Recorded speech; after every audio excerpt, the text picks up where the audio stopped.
बताएं। सर, हिमाचल प्रदेश में पिछले 6-7 दिनों में इतना नुकसान हुआ है जिसका आकलन कर पाना बड़ा मुश्किल है। त्रासदी सी तो जी आ जी। गई है। और अभी के क्या ताज़ा हालात है। और सर, और हिमाचल प्रदेश की बात करें तो स्कूलों को भी आपने फिलहाल बंद कर दिया क्योंकि बच्चे स्कूल नहीं आ पा रहे हैं। कब तक स्कूल बंद रहेंगे? कितना अभी नुकसान हुआ है सर शिक्षा विभाग को? हाँ, ये आपने बिल्कुल सही कहा है कि एक बहुत बड़ी त्रासदी हिमाचल प्रदेश पे आई है और ये अप्रत्याशित आपका अनप्रेसिडेंटेड लॉस हुआ है। और जो अभी तक के आंकड़े उसके अनुसार पिछले कल शाम तक 4,419 करोड़ का नुकसान क्षति हिमाचल प्रदेश को भिन्न भिन्न क्षेत्रों में हो चुकी है। कोई खेत खलियान, कोई बगीचा, क्योंकि लगभग 90% के आसपास हिमाचल प्रदेश की अगर आप बात करेंगे ग्रामीण क्षेत्र में बसता है, रहता है। कोई भी ऐसा वर्ग, कोई भी ऐसा व्यक्ति या कोई ऐसा, मैं समझता हूं, कोई खेत खलियान नहीं जहां पर किसी न किसी रूप से क्षति ना हुई हो। अपूर्णीय क्षति है। और पिछले, जैसे मैंने पहले कहा, 7-8 दिनों से 8 के बाद ये इंटेंसिटी बढ़ती रही। और जैसे पिछले कल शाम को भी कुल्लू में आपका बादल फटा है, अभी भी जो आपके मौसम विभाग की प्रेडिक्शन उसके अनुसार अभी ये क्रम चला रहेगा। और लगभग 4,419 के आसपास की आपकी क्षति हमारी इंफ्रास्ट्रक्चर की हो चुकी है। और लगभग 117 टोटल जो ह्यूमन लॉस हुआ है 24 जून के बाद, जब से एक तरह से आगमन हुआ है मॉनसून का, वो एक बहुत बड़ी क्षति है। और जहां तक तो शिक्षा विभाग की बात है, हमारे विभाग की भी लगभग कोई 70-80 करोड़ के आसपास क्षति हुई है, नुकसान हुआ है। और डेली रिपोर्ट्स मंगवाई जा रही है। और हमारा, मैं समझता हूँ, पूरा प्रयास रहेगा कि जैसे थोड़ा ये मौसम साथ देगा, स्थितियां सामान्य हो। और इसमें जनता जनार्दन की भी सहयोग की आवश्यकता पड़ेगी। और निरंतर सरकार का पूरा प्रयास अपनी मूलभूत आवश्यकताओं को मैं समझता हूँ सामान्य करने के लिए, नॉर्मल करने के लिए पूरी मशीनरी लगी है। और जैसे ही थोड़ा मौसम बेहतर होगा तब आपको इसके ज्यादा अच्छे परिणाम देखने को मिलेंगे। सर, समर क्लोजिंग स्कूल आपके पहले से ही बंद है। विंटर क्लोजिंग स्कूल आज खुलने थे, आपने फिलहाल बंद कर हाँ, दिए। विंटर क्लोजिंग भी हमने एक दिन उसमें और छुट्टी दी है। कारण ये था कि पिछले कल और आज का भी आपका येलो अलर्ट था और वो एक क्षति ना हो, क्योंकि बच्चों की सुरक्षा हमारी पहली प्राथमिकता है। और इसके उपरांत हमने एक तरह से एसडीएम्स को ही हमने डिपार्टमेंट ने कह दिया है कि एसडीएम्स अपने लेवल पे निर्णय लेंगे, क्योंकि कई ऐसे क्षेत्र हैं, उदाहरण के तौर पे अगर हम शिमला जिला की बात करेंगे, जो एडजॉइनिंग हमारा जो क्षेत्र है, शिमला के नजदीक के जो हमारे क्षेत्र, चाहे कसुम्पटी की बात करें, शिमला ग्रामीण की बात करें, कंपेरेटिवली या शिमला प्रॉपर की बात करें, वहां यहाँ पर भी क्षति हुई है। लेकिन अगर आप उसकी तुलना ननखरी के या जुबल कोटखाई के साथ करेंगे, रोड चौपाल के साथ करेंगे, उसमें अंतर है। ये स्थिति आपकी मंडी जिले में है।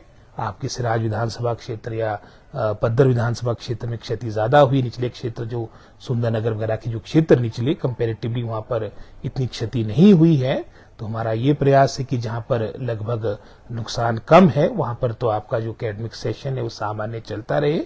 बाकी लोकल स्तर पे आपके, मैं समझता हूँ, स्थानीय स्तर पर हमारे एसडीएम्स इन कंसल्टेशन या एक, मैं समझता हूँ, विचार विमर्श के साथ हमारे डिप्टी डायरेक्टर जो संबंधित अधिकारी होंगे जिले के, ये निर्णय लेंगे कि कब तक आपकी ये संस्था बंद रहेंगे। सर, कुछ जगहों से वीडियोज आए हैं, एक मंडी से भी वीडियो आया था जहां पर स्कूल पूरा जो है वो पानी की चपेट में आ गया था। कई जगह ढह गई है बिल्डिंगें जी, उसके लिए क्या फिर वैकल्पिक रखा हुआ है कुछ? बस वही है, हम फंड्स दे रहे हैं वहां पर कि जैसे थोड़ा ही मौसम हमारा टिकता, हमारे को बजट मिला है उसके अनुसार हम रिपेयर रेस्टोरेशन का काम करेंगे। कई आपके कॉलेजेस में भी 2-3 जगह नुकसान हुआ है स्कूल्स का, तो चाहे मंडी की बात है, चाहे विशेषकर हमारे भरमौर की बात है या हमारे अपर शिमला की बात है, कई ऐसे संस्थान है जहां क्षति हुई है। और जैसे थोड़ी स्थिति सामान्य होगी हम इसके लिए फंड्स देंगे ताकि आपके स्कूल के भवन की जहां रिपेयर की आवश्यकता होगी रिपेयर करेंगे, चाहे नई इमारत बनानी पड़ेगी तो उसके लिए भी पैसे का प्रावधान किया जाएगा। सर, आपने पूरा आंकड़ा तो बता दिया। शिक्षा विभाग का भी अप्रोक्सीमेटली डाटा है 70-80 करोड़ के आसपास है, बढ़ता जा रहा है। सर, आखिरी सवाल है, क्या अपील करेंगे क्योंकि अभी भी मौसम अगले दिनों खराब है, 3 दिन येलो अलर्ट है। आपने कहा कि एसडीएम के अनुसार जो है वो जी, दे सकते हैं। मेरी यही करबद्ध अपील है हिमाचल प्रदेश की प्रभु जनता जनार्दन से कि बहुत बड़ी क्षति हुई है। सरकार अपने स्तर पे पूरा प्रयास कर रही है कि किस तरह से जनता जनार्दन को राहत दी जा सके, लेकिन राहत के लिए भी सबसे महत्वपूर्ण मौसम का टिकना है।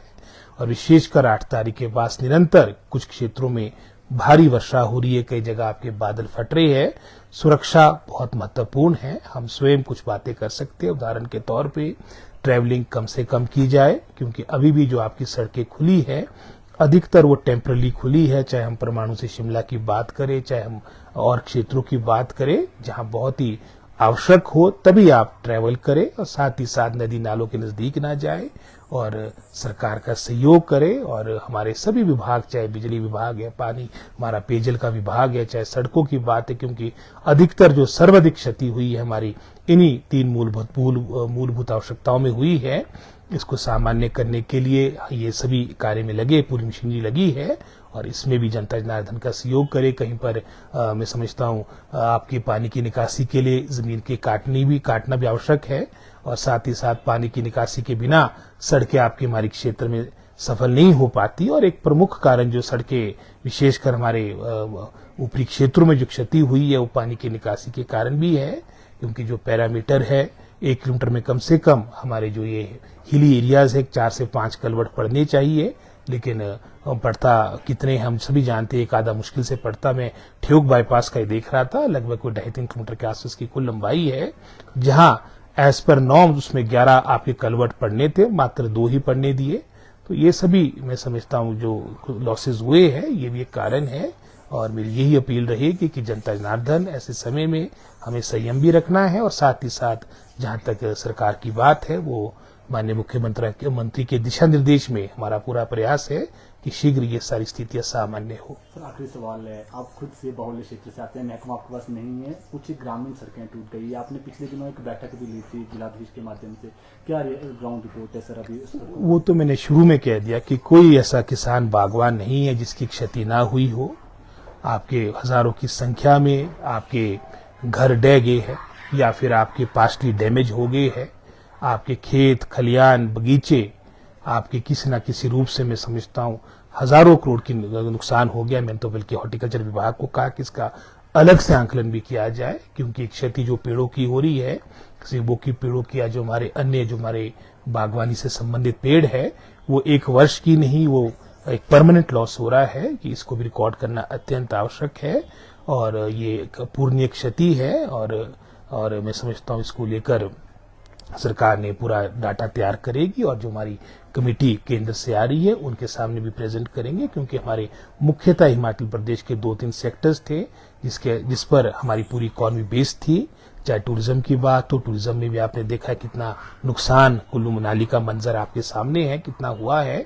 और इसी तरह से हमारी बागवानी भी 5-6 हजार करोड़ की इकॉनमी थी, ये भी उस समय में आपका नुकसान हुआ है जब आपका एप्पल सीजन जो अधिकतर हमारे, क्योंकि हॉर्टिकल्चर तो है लेकिन इसमें ज्यादा कंट्रीब्यूशन एप्पल की रहती है, वो जो प्रारंभ हो चुका है, तो वो भी मैं समझता हूँ सबके लिए हमारे लिए चिंता का विषय है।